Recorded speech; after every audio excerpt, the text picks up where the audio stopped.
శ్రీకాకుళం జిల్లా కొత్తూరులోని కస్తూర్బా బాలికల పాఠశాలలో ఇంటర్ మొదటి సంవత్సరం బైపీసీ విద్యార్థిని అనుమానాస్పద స్థితిలో మృతి చెందింది.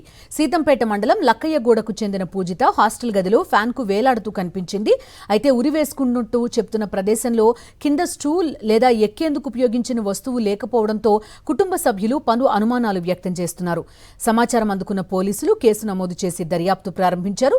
విద్యార్థిని మృతికి గల అసలు కారణాలు పోస్టుమార్టం నివేదిక అనంతరం వెల్లడయ్యే అవకాశం ఉందని పోలీసులు తెలిపారు.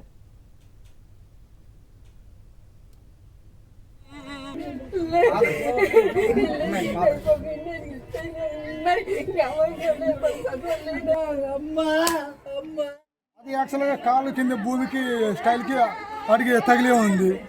దాని మీద 2 బట్టలు జాయింట్ ఉంది. ఆ జాయింట్కి ఎలా గురి అయిపోద్ది. అది చెట్టు మీద అయితే ఎక్కి కట్టడానికి అయితే అవుద్ది. అది ఫ్యాన్, అది కరెంటు ఉన్నదని తెలుసు. కొన్ని ఆ మాత్రం దానికి అమాయకురాలా అటు మిటు. లేదంటే ఇప్పుడు ఏదైనా ఏ సెక్షన్ తేలకపోతే ఐటీడీ వరకు ప్రాజెక్ట్ ఆఫీస్ అధికారి జిల్లా మండల వెళ్తాము. అదే మాకు న్యాయం. ఇక్కడే బ్యాచ్ వాళ్ళ స్టాఫ్ ఉన్న వాళ్ళు ఫోన్ చేశారట మా చిన్న దగ్గర, ఇలాగా బాగలేదు పరిస్థితి. ఇప్పుడు పాప చనిపోయిందని బాగున్నట, ఇది సీరియస్గా ఉంది అనేసి ముందే అన్నారు. చెప్పడం రాంగో చెప్పడం అటు మీటో విన్నాడు మా వాడు తెలియదు, కానీ వెనక ఏదో కుట్ర ఉంది.